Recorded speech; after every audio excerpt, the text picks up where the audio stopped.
जब शानदार होगी प्रिपरेशन तभी तो होगा आपका सिलेक्शन। अगर आप एमपीएसआई, पटवारी और एमपी कांस्टेबल जैसे एग्जाम्स की तैयारी कर रहे हैं तो उत्कर्ष लेकर आया है शिक्षा महोत्सव, जिसमें उत्कर्ष ऐप के सभी ऑनलाइन कोर्सेज पर मिल रहा है flat 78% discount. NG13 coupon code apply करने पर 13% का अतिरिक्त डिस्काउंट और साथ ही रक्षाबंधन की खुशी में अप टू 100% रिवॉर्ड पॉइंट्स जीतने का मौका। लेकिन याद रखना, ऑफर सिर्फ 21 अगस्त तक ही उपलब्ध है, इसलिए आज ही एनरोल करें और इसका लाभ उठाएं। Enrol now.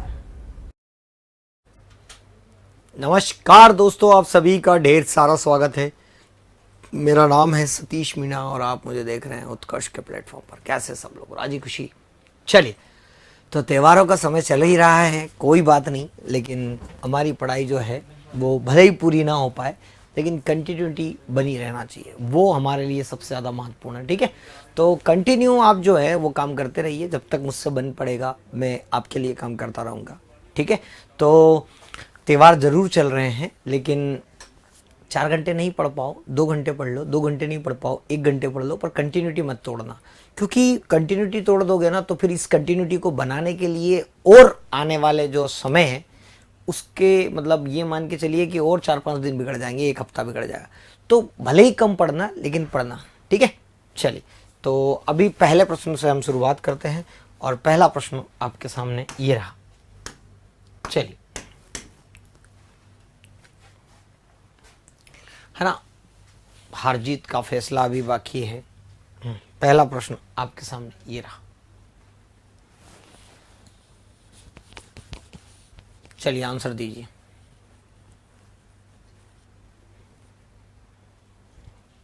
तो जो आंसर है आपका वो आएगा क्या?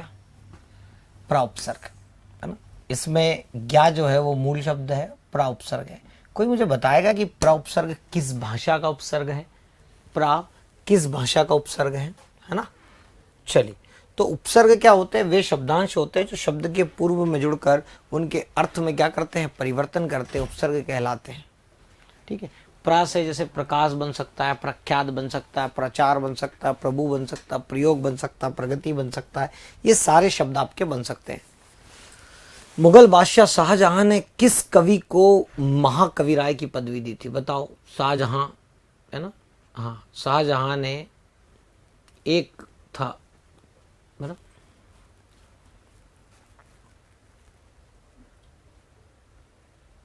मैं आपको एक बात बता दूं, यहाँ पर जो है वो शाहजहां ने पहले कविराय, पहले बोला कि कविराय, बाद में कहा महाकविराय, है ना। इन्होंने सुंदर श्रृंगार नायिका भेद एक ग्रंथ लिखा, है ना। कवि सुंदर अलग है ना, ये अलग है, ये कवि सुंदर अलग है, सुंदरदास अलग है, जिसका आप सोच रहे हो ना, सुंदरदास अलग है। सुंदरदास को तो सुंदरता से ही नफरत थी, है ना, सुंदरता से ही नफरत थी। कहने का मतलब वो जो थे सुंदरदास, उन्हें क्या क्या कहानी थी कि उन्हें श्रृंगार रस के घोर विरोधी थे वो।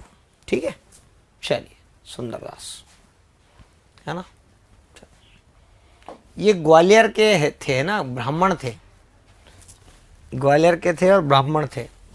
चलिए, हिंदी का कौन सा प्रेमाख्यान कवि एक आंख का काना था? बताओ, जिसकी एक आंख नहीं थी, एक आंख से। ठीक है, चलिए बताइए जल्दी से। और एक कान से सुनाई भी नहीं पड़ता था, है ना।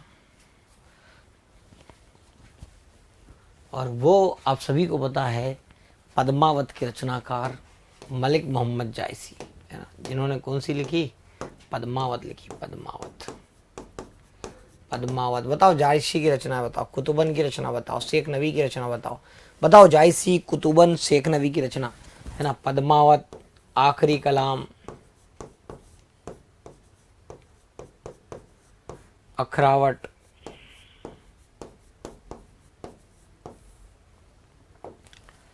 अगला प्रति उपसर्ग से बनने वाला शब्द नहीं है।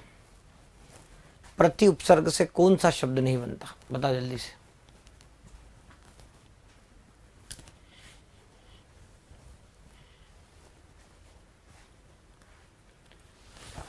निम्न में से प्रति उपसर्ग से शब्द कौन सा नहीं बनता?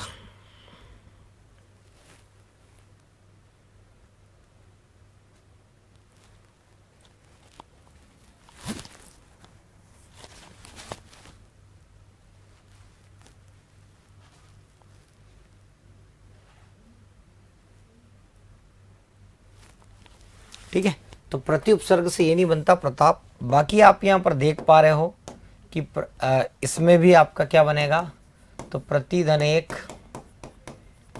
ये क्या बनेगा प्रतिधन कूल, और ये क्या बनेगा प्रतिधन क्षण।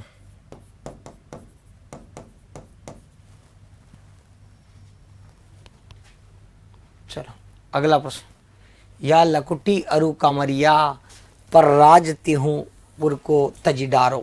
बताओ ये पंक्तियां जो है किसकी है? चलिए जल्दी बताइए फटाफट।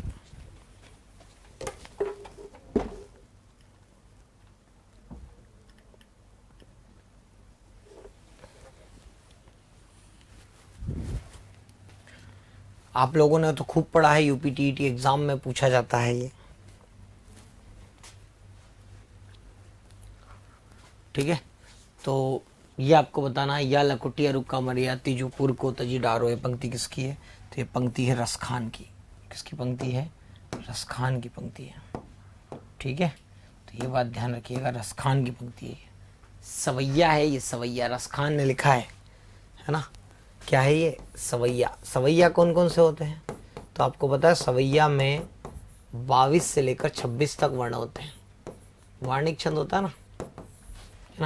एक होता है मतंगयंद, है ना, बड़े फेमस वाले यही है। एक होता है दुर्मिल, है ना, और एक होता है मदिरा, ठीक है। चलिए अगला प्रश्न है, हिंदी साहित्य का सबसे प्रसिद्ध उपन्यासकार किसको माना जाता है? हिंदी साहित्य का सबसे प्रसिद्ध उपन्यासकार किसको माना जाता है? सबसे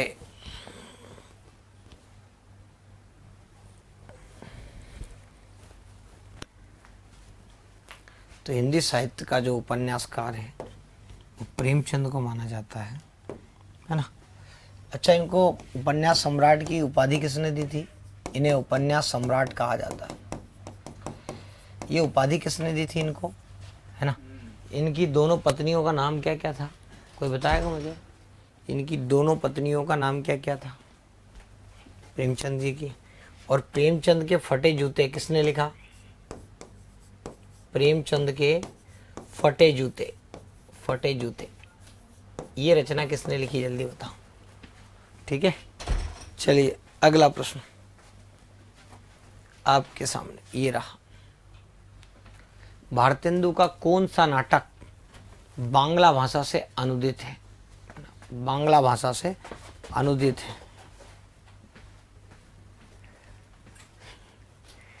बताओ जल्दी से।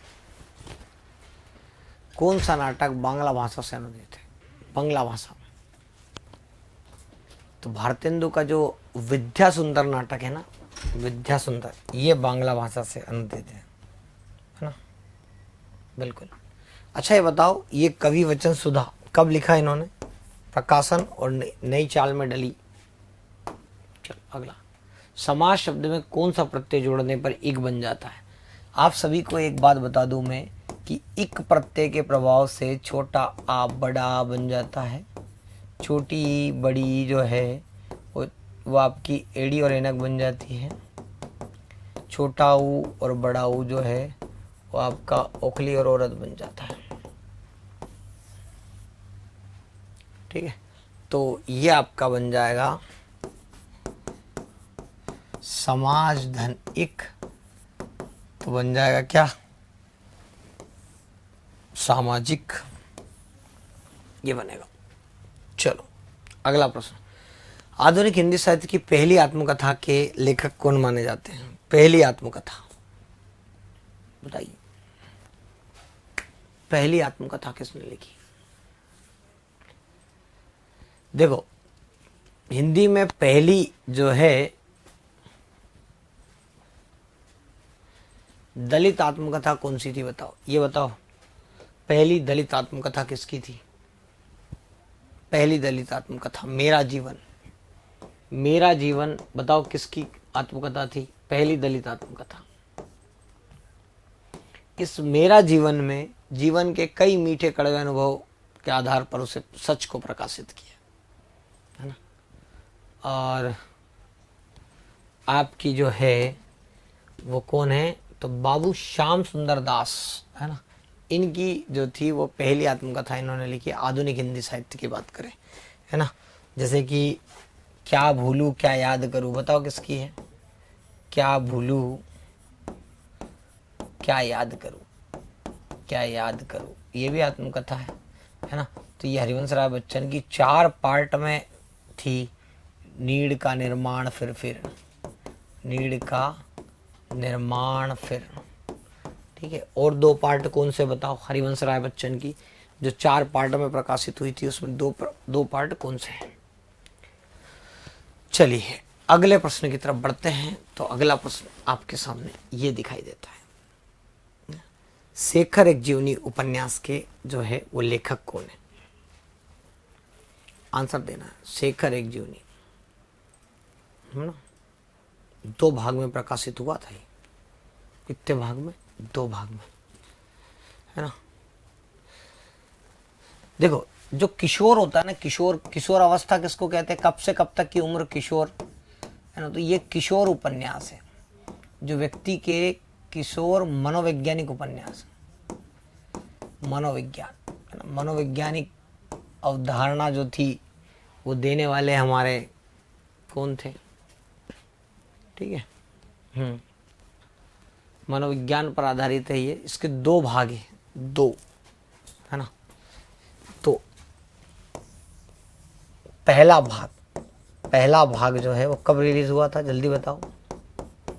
और द्वितीय भाग कब रिलीज हुआ था। तो पहला भाग रिलीज हुआ था 1941 में और द्वितीय भाग 1944 में, ठीक है। और लिखने वाले थे शेखर एक जीवनी अज्ञेय शेखर एक जीवनी, मतलब सच्चिदानंद हीरानंद वात्स्यायन अज्ञेय। पहले सच्चिदानंद आएंगे फिर हीरानंद आएंगे, ठीक है। तो 2 भाग में मनोविज्ञान पर आधारित है, आपको भी पढ़ना चाहिए, बड़े फेमस है। ये अज्ञेय भाई साहब वही है जो बड़े क्रांतिकारी थे, प्रोफेसर भी थे, बम भी बनाते थे, जेल भी जाते थे, लिखते भी थे। चतुराई में कौन सा प्रत्यय है, आप सभी को ये अच्छे से पता है कि प्रत्यय जो जुड़ते हैं वो हमेशा विकारी शब्दों में जुड़ते हैं, विकारी शब्द में। और विकारी शब्द आपके संज्ञा है, सर्वनाम है, विशेषण है और क्रिया है, ये है। जबकि आपको पता है कि प्रत्यय केवल 2 भेद होते हैं, एक तो होता है कृत प्रत्यय और एक होता है तद्धित प्रत्यय, ठीक है। तद्धित प्रत्यय होता है वो संज्ञा, सर्वनाम और विशेषण में जुड़ते हैं, कृत प्रत्यय केवल क्रिया में जुड़ते हैं। तो चतुराई में जो प्रत्यय आएगा वो आएगा आई। मूल शब्द क्या है इसमें, तो मूल शब्द है चतुर, है ना। तो जरा आई से प्रत्यय से कुछ शब्द बनाने का प्रयास करें, तो आप आई प्रत्यय से कुछ शब्द बनाने का प्रयास कीजिए। कौन कौन से शब्द जो है वो आप बना पाएंगे, ठीक है। चलिए भाई अगला, रिपोर्ट तार्ज विधा का जनक कौन माना जाता है, बताइए। रिपोर्ट तार्ज विधा का जनक कौन माना जाता है। बहुत बार पढ़ा चुका हूं ये प्रश्न में। आप मुझे बताइए कि रिपोर्ट तार्ज जो है वो किस भाषा का शब्द है, किस भाषा का शब्द है।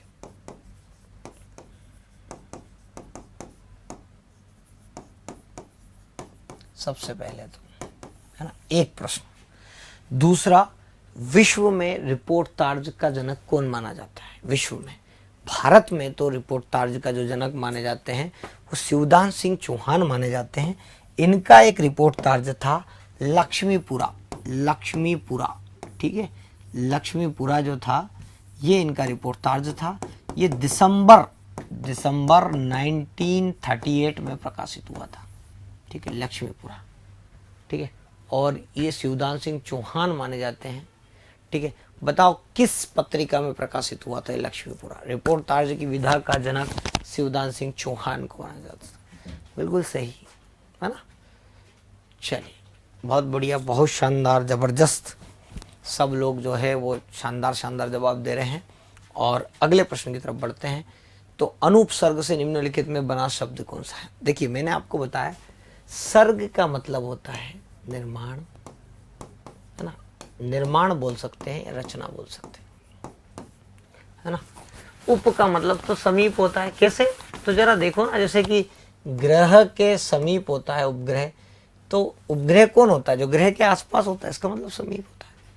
ठीक है, तो अनुपसर्ग से बना शब्द निम्न में से कौन सा है? तो आप सभी को पता है, अनु से बना उपसर्ग ये है अनुवाद।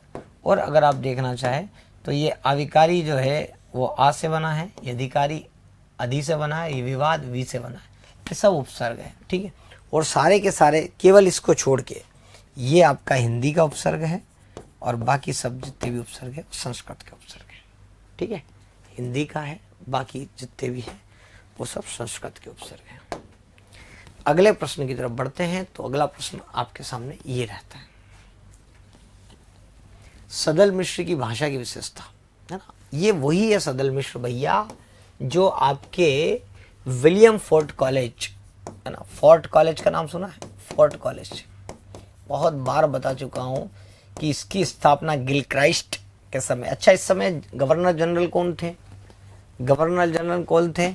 10 जुलाई 1800 को, 10 जुलाई 1800 को जो है वो फोर्ट कॉलेज की स्थापना की गई थी। कहाँ पर? कलकत्ता में की गई थी। ठीक है, जॉन गिलक्राइस्ट इसके प्रमुख थे। इसमें 2 लोग थे, है ना। 2 लोग कौन कौन? एक तो सदल मिश्र, एक थे आपके कौन? अपने लल्लू लाल, है ना। तो लल्लू लाल ने आपकी जो है वो प्रेम सागर लिखी, है ना, प्रेम सागर, और एक लाल चंद्रिका भी तो लिखी लल्लू लाल ने। सदल मिश्र ने नासिक तो पाख्यान लिखी। नासिक, ये तो रट्टा मार दिया यार तुम लोगों ने। तो आप सभी को पता है कि इसमें जो है भाषा की विशेषता पूर्वीपन लिए हुए हैं। ठीक है, पूर्वीपन लिए गए, बहुत बढ़िया। और कौन कौन से प्रोफेसर थे इसमें? चलो अगला प्रश्न है, इंशा अल्लाह खां द्वारा रचित कहानी रानी केत की कहानी का दूसरा नाम क्या है ना। तो बताओ मुझे कि इंशा अल्लाह खां ने जो ये लिखी थी वो कब प्रकाशित हुई थी? रचना बताओ। हिंदी की पहली कहानी कौन सी मानी जाती है? जल्दी बताओ। हिंदी की पहली कहानी इंशा अल्लाह खां द्वारा रानी केत की को कहानी को पहली कहानी किसने माना?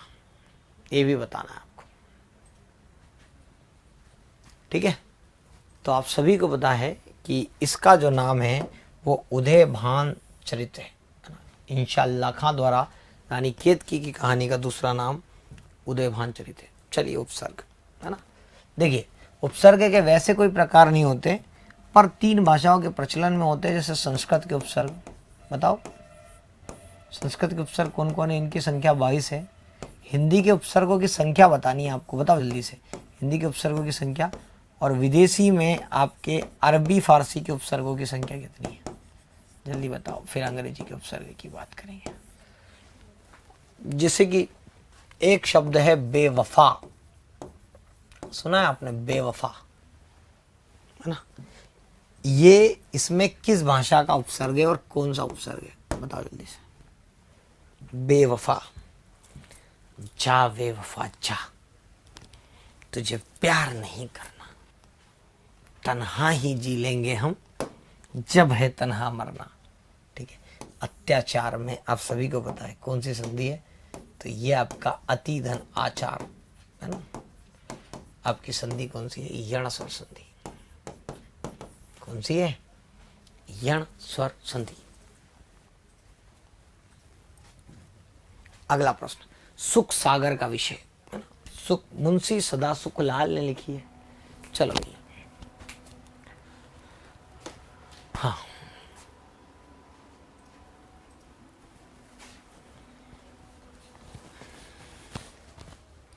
है ना, जिनको नियाज अलग है भाई साहब, निसार के नाम से जो फेमस है।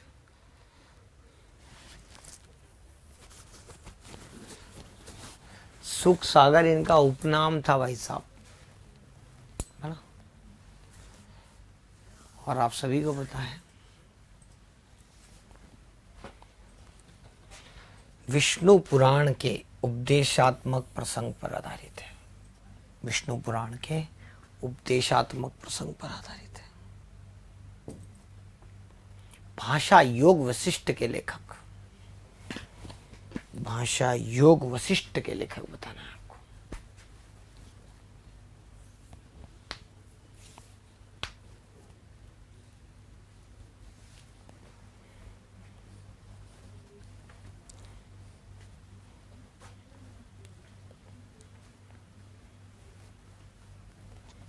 तो बिल्कुल सही, भाषा योग वशिष्ठ के लेखक, है ना। यह ग्रंथ जो है ना वो लिखा कब गया था, है ना, बिल्कुल सही, राम प्रसाद निरंजनी ने लिखा था ये ग्रंथ। और ये लिखा गया था कब, तो ये लिखा गया था 1768 के आसपास, भाषा योग वशिष्ठ, है ना। रामचंद्र बाबा ने बोला है कि खड़ी बोली में लिखा गया बहुत साफ सुथरा ग्रंथ, शुक्ल बाबा।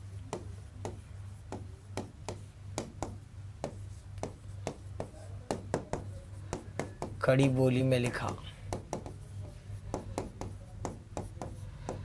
साफ सुथरा ग्रंथ, ठीक है। हाँ, इसके साथ ही मैं आप लोगों को बता दूं कि उत्कर्ष मना रहा है शिक्षा महोत्सव, और ये शिक्षा महोत्सव है 13 से 21 अगस्त तक, ठीक है। उत्कर्ष के सभी ऑनलाइन कोर्सेज पर आप सभी को मिल रहा है 78वें स्वतंत्रता दिवस पर फ्लैट 78% डिस्काउंट, सभी पे 78% डिस्काउंट। और निर्मल सर का बर्थडे था इसी वीक में, इस वजह से 13% तक की एक्स्ट्रा डिस्काउंट और मिल रहा है, मतलब 78% ये 13%। लेकिन ये 13% मिलेगा कब, जब आप NG13 कूपन कोड अप्लाई करेंगे तब। और रक्षाबंधन पर आपको अप टू 100% रिवार्ड पॉइंट्स मिल रहे हैं, जो कि आपको बाद में काम आएंगे, ठीक है।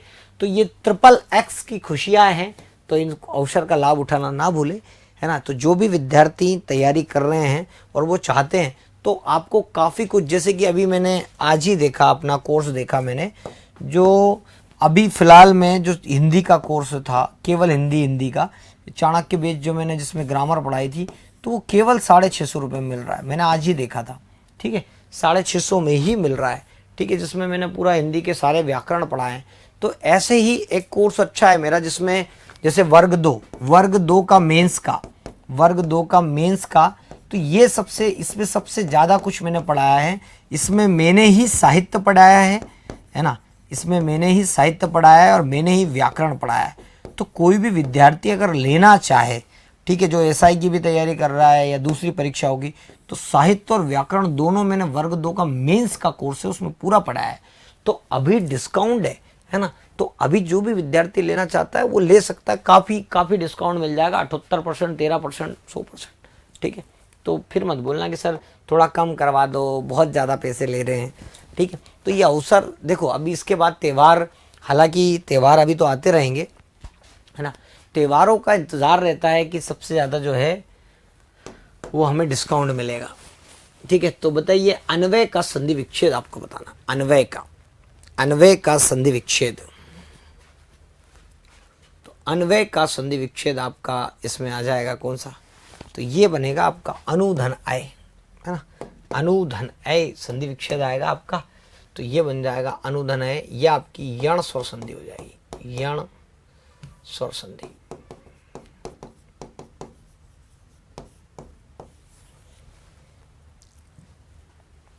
खड़ी बोली में जो खड़ी शब्द है उसका सर्वप्रथम प्रयोग किसने किया था, ये बताओ। खड़ी बोली में जो आपका कौन सा जो खड़ी शब्द है उसका प्रथम प्रयोग सबसे पहले किसने किया था, बताओ।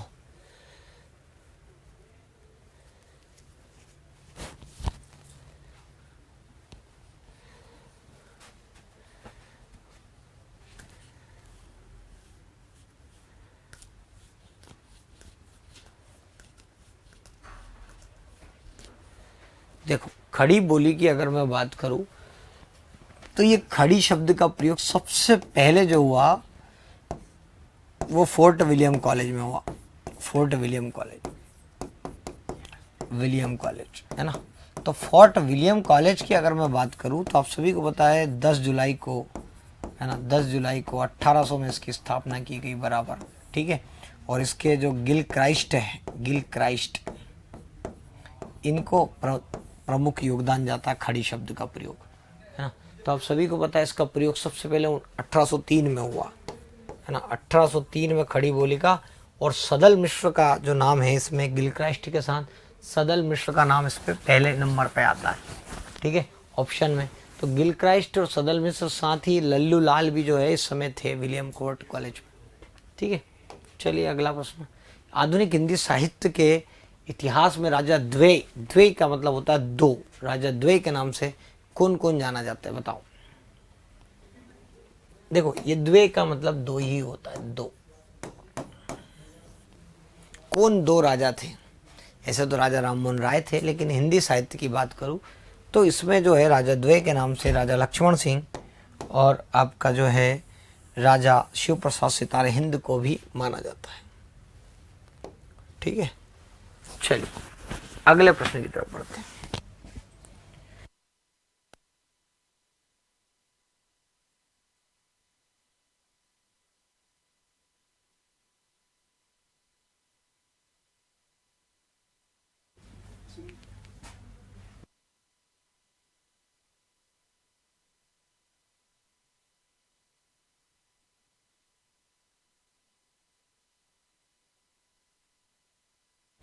चलिए, उच्चारण का संधि विच्छेद। तो आप सभी को पता है इसमें उत्तधन चारण है ना। जब भी हलंत दिखे ना तो वहां पर आप क्या मानेंगे? व्यंजन संधि। ठीक है, व्यंजन संधि। ये ताऊ और दद्दा का नियम मैंने आपको याद हो तो पढ़ाया था कि ताऊ आ जाए चाहे दद्दा आ जाए, और ये 8 नियम एक साथ हुए थे। मैंने कहा था कि टा और डा बीच में लेना है, चा छा जा ला हा और श। ठीक है, ये लेना है। ठीक है, तो आप सभी को पता है कि इनमें परिवर्तन तो केवल 2 ही जगह हो रहा था, है ना। एक तो ये छा जुड़ रहा था और एक ये दा और धा जुड़ रहा था, यहाँ पर चा जुड़ रहा था। बाकी सब तो इनके मेल से जो होता है, चा में चा जुड़ जाता है, जा में जा जुड़ जाता है, टा में टा जुड़ जाता है ना, और डा में डा जुड़ जाता है और ला में ला जुड़ जाता है। चलिए अगला प्रश्न, मर्यादा और टुडे के संपादक बताओ। मर्यादा और टुडे के संपादक कौन है? आपको बताना है आंसर।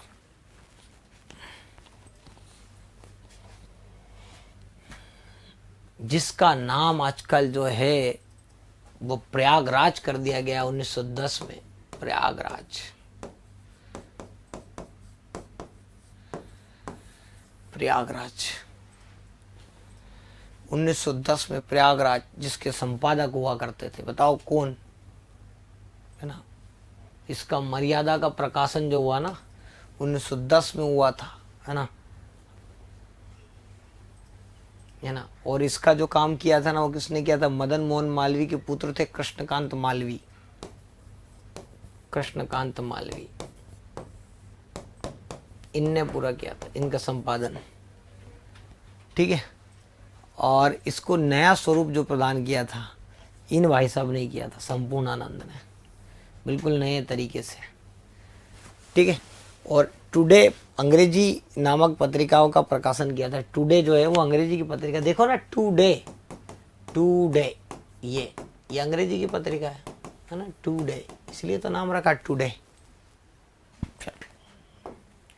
कवि वचन सुधा क्या थी? आज ही एक प्रश्न आया, कवि वचन सुधा। आप सभी को पता है जब हमारे जब भारतेंदु जी जो है 18 वर्ष के थे, भारतेंदु बना कितने वर्ष के थे? 18 वर्ष के। और 18 वर्ष के कब थे? तो जब 50 में जन्म हुआ तो 1868 में थे, है ना। यदि आपको पता है भारतेंदु का जन्म 1850 में हुआ, तो इसमें जोड़ दो 18 साल, तो 68 में थे। तो 1968 में ये पत्रिका निकाली थी, और ये एक क्या थी? पत्रिका थी। ये क्या थी? एक पत्रिका थी, है ना। अच्छे, मतलब इससे अच्छे विद्वानों के लेख निकलते थे। आधुनिक साहित्य के जनक के रूप में इनको जाना जाता है। भारतेंदु हरिश्चंद्र द्वारा निकाली गई बहुत सारी पत्र पत्रिका हैं। ठीक है, चलिए अगला, आप बीती में समास कौन सा? आप बीती, किसी पर नहीं बीती, आप बीती। समास शब्द का शाब्दिक अर्थ ही होता है संक्षेप। क्या अर्थ होता है? संक्षेप।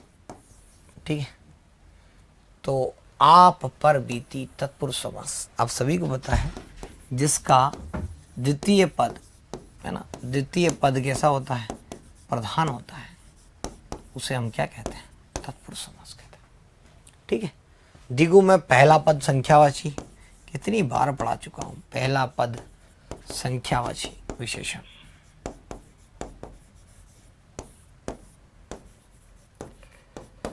पहला पद संख्यावाची विशेषण होता है। द्वंद्व समास में दोनों पद प्रधान, दोनों पद प्रधान। ठीक है, चलो अगला प्रश्न, सही विकल्प बताना है। महाकाव्य और खंड काव्य में समान लक्षण क्या है, बताओ जल्दी से, है ना। दोनों प्रबंध काव्य है ना, और आप सभी को पता है कि इसमें जो है समान लक्षण का किस चीज का होना जरूरी है, तो वो है कथानक उपास्थापन, ये जरूरी होना जरूरी है। ठीक है, देखो महाकाव्य होता क्या है, कोई भी नायक है उसके जीवन का चरित्र का संपूर्ण वर्णन, जैसे रामचरितमानस है ना, राम जी के जन्म से लेकर अंत तक की कहानी का वर्णन है। और खंड काव्य जैसे मैंने लिखा रश्मि रथी, कर्ण के बारे में लिखा है कि मुझे कहीं ना कुछ पाना है, केवल ऋण मात्र चुकाना है ना। चलो अगला प्रश्न, वे छंद जिसमें नपे तुले और परिभाषित शब्दों के नियम अनुसार उसे क्या कहते हैं, बताओ। नपे तुले शब्द होना चाहिए, छंद भी हो लेकिन नपे तुले हो, है ना। नपे तुले जैसे कि मैंने कहा, बताओ ये कौन सा छंद है, वार्णिक छंद लिख रहा हूं मैं, एक वार्णिक छंद लिख रहा हूं और इस वार्णिक छंद का आपको नाम बताना है। वार्णिक छंद, प्रिय पति वह मेरा प्राण प्यारा कहाँ है, इसका आपको गण बताने हैं। प्रिय पति वह मेरा प्राण प्यारा कहाँ है, इसके गण बताने हैं। इसके अलावा आपको ये तो बता ही दिया आपने, है ना, इसके गण बताओ। बिल्कुल, ये पद्य काव्य, पद्य काव्य ऐसा काव्य होता है जिसे गाया जा सके। गद्य काव्य तो सामान्य बातचीत होती है। राजकुमार में कौन सा समास है ना, समास, समास का मतलब संक्षेप करना, दो या दो से अधिक पदों को मिलाने की प्रक्रिया समास। राजकुमार कौन सा आएगा, तत्पुरुष समास, सबको पता है। किसका कुमार, तो राजा का कुमार। कोई मुझे बताएगा कि राजकुमार में का जो शब्द है, राजकुमार में तत्पुरुष समास आपको पता है कि 6 प्रकार का होता है, तो इस 6 प्रकार में कौन सा है। ठीक है, इसका द्वितीय पद प्रधान होता है, आप सभी को पता है। तत्पुरुष समास का द्वितीय पद कैसा होता है, प्रधान होता है। ठीक है, चलिए आगे बढ़ते हैं और अगला प्रश्न आपके सामने। दशरथ सुत्ती हूँ लोक बखाना, राम नाम का मरम न जाना। यहां पर कई बार मैंने कहा कि भाई साहब ये वो राम नहीं है, ये वो राम नहीं है जो तुम्हारे राम है। तुम किसके राम की बात, राम तो बहुत हुए दुनिया में, कितने ही राम हुए पर फेमस एक ही हुए, दशरथ के पुत्र राम। तुम्हारे राम दशरथ के पुत्र राम है। एक परशुराम भी है जिनने फरसा ले रखे है, फरसा को कहते हैं परशु, वो परशु लेकर जो राम होते हैं, तो वो राम तो बहुत हुए। ठीक है, और ये बात कहने वाले कबीर जी थे। कबीरदास निर्गुण भक्ति धारा के कवि थे, राम को नहीं मानते थे दशरथ वाले पुत्र को। वो बोलते थे भगवान जरूर है लेकिन तुम्हारे राम दशरथ के राम है, मेरे राम दशरथ के राम नहीं है। ठीक है, चलिए अगला। गोस्वामी तुलसीदास जी का निधन वाराणसी के किस घाट पर हुआ है, गोस्वामी तुलसीदास। चलो भैया देखो कितने घाट है वाराणसी में, सबसे फेमस है मणिकर्णिका घाट, देखा होगा आपने, है ना। कम से कम जो है इनका एक छंद है, उसे 1680 के आसपास जो है वो इनका निधन माना जाता है। 1680 के बाद इन्होंने 1680 में अपना जो है एक छंद था कि संवत 16 से 80 गंग के तीर और श्रावण शुक्ल सप्तमी तुलसी तजियो शरीर, है ना। एक छंद है तुलसीदास के बारे में निधन में, यही कि मैंने कहा ना कि संवत 16 से 80 गंग के तीर, श्रावण शुक्ल सप्तमी और तुलसी तजियो शरीर। ठीक है, तो ये 80 घाट, इस पर सनी देओल ने एक मूवी भी बनाई है मोहल्ला 80, देखी क्या आपने, मोहल्ला 80। ठीक है, तो आज आप लोगों का जो है वो मैंने काफ़ी कुछ पढ़ा दिया, आज के दिन भी पढ़ा दिया, सोच लो तुम। ठीक है, चलो तो कोई बात नहीं, आज भी पढ़ लिए तो इतना ही रखेंगे अपन। मैं एक बार फिर बता देता हूँ कि उत्कर्ष के सभी ऑनलाइन कोर्सेज पर चल रहा है 78% का डिस्काउंट। ठीक है, तो जो विद्यार्थी MPSI वगैरह की तैयारी कर रहे हैं तो हिंदी का कोर्स भी सस्ते में मिल रहा है, 78% डिस्काउंट दे रहे, बचा ही क्या है। ठीक है, 13% का डिस्काउंट, निर्मल सर का बर्थडे था इस वजह से, पर इसको 13% को पाने के लिए NG13 कूपन कोड लगाना पड़ेगा। ठीक है, रक्षाबंधन भी आ गया तो रक्षाबंधन का भी लाभ ले लो, तो 100 पॉइंट्स रिवॉर्ड पॉइंट्स आपको मिल रहा है अप टू 100%। ठीक है, तो 3 गुना फायदा, 78, 13 और ऐसे 3 फायदे हर बार नहीं मिलते, एक आध फायदा ही मिलता है बस। ठीक है, और ये शिक्षा महोत्सव जो चल रहा है वो 13 से लेकर 21 अगस्त तक चल रहा है। ठीक है, तो 13 से 21 अगस्त के बीच में आप ये डिस्काउंट पा सकते हैं। तो उत्कर्ष का ऐप डाउनलोड करें और अपनी तैयारी को आयाम दें। इसके अलावा अभी उत्कर्ष ऐप में बहुत सारे नए फीचर्स अपडेट हुए हैं, तो जिनके पास भी उत्कर्ष का ऐप है वो डाउनलोड कर लें या अपडेट कर लें, नहीं तो नया डाउनलोड कर लें अपडेटेड। ठीक है, इसमें प्राइम फीचर्स आया है। ठीक है, इसमें बहुत सारे, इसमें अगर आप जाएंगे मुझे ढूंढेंगे तो मैं भी अपना इंट्रो देता हुआ नजर आऊँगा आपको। ठीक है, बहुत सारी चीज़ें इसमें नई जोड़ी है कि आपने ढूंढा हिंदी बाय सतीश सर, तो उसमें कुछ कोर्स में मैं क्या पढ़ाने वाला हूँ, कैसे पढ़ाने वाला हूँ, वो भी आपको, मेरा इंट्रो भी आपको देखने को मिलेगा। ठीक है, हर टीचर का इंट्रो देखने को मिलेगा कि कौन टीचर आपको क्या पढ़ाने वाले हैं। तो ये नया फीचर्स देखो, इसमें रिवीजन कोर्स भी है ना, मतलब आपको रिवीजन के लिए रिवीजन बुकलेट भी मिलेगी, वो भी with explanation, model test paper unlimited, ask doubt, कितने भी डाउट आए आपको उस पर कॉपी पेस्ट करो मिल जाएगा, अनलिमिटेड, कितने खुद से टेस्ट बना सकते हो, खुद से टेस्ट बना सकते हो कि आज मेरा मन हो रहा है इसका टेस्ट देने का, तो खुद से बना सकते हो। प्रिंटेड बुक्स भी आपको मिलेगी। साथ ही देखो, प्राइम और स्टैंडर्ड 2 तरह के कोर्स है। प्राइम और स्टैंडर्ड कोर्स में क्या फर्क है मैं आपको बता देता हूँ कि आपका बजट मान के चलो कि सर हमको हिंदी पढ़ना है लेकिन हमको 1500 का कोर्स नहीं लेना है, हमको 1500 का नहीं लेना है। ठीक है, क्योंकि 1500 में ज़्यादा सुविधा है। तो आप ये सोचोगे सर हम कुछ जो हमारे काम किए तो इसमें से ये जैसे कुछ चीज़ें हट जाती, कुछ लगी रहती तो उसका प्राइस कम हो जाता, कुछ चीज़ें हट जाती तो 1200 हो जाता है। ठीक है, तो कम कुछ चीज़ें हट जाएगी तो 1200 में मिल जाएगा आपको जो आपको चाहिए ज़रूरी। तो ये कई फीचर्स देखने को नए मिलेंगे, ये पहली बार जो है वो किसी ऐप में हो रहा है ऐसा। ठीक है, तो आप ये देख लेना। बाकी जो है वो आज के लिए इतना ही रखें, रक्षाबंधन है ना, सेलिब्रेट करो। ठीक है, और ये कोर्स भी आप किसी को जो है वो गिफ्ट कर सकते हो बिल्कुल सस्ते में। ठीक है, वो भी क्या याद रखिएगा कि कोई तो है ना। चलिए, तो आज के लिए अपन इतना ही रख रहे हैं, बाकी त्योहारों का मौसम है तो सेलिब्रेट कीजिए आप सभी, और आप सभी का बहुत बहुत धन्यवाद। लगे रहिए तैयारी में। शुभ रात्रि।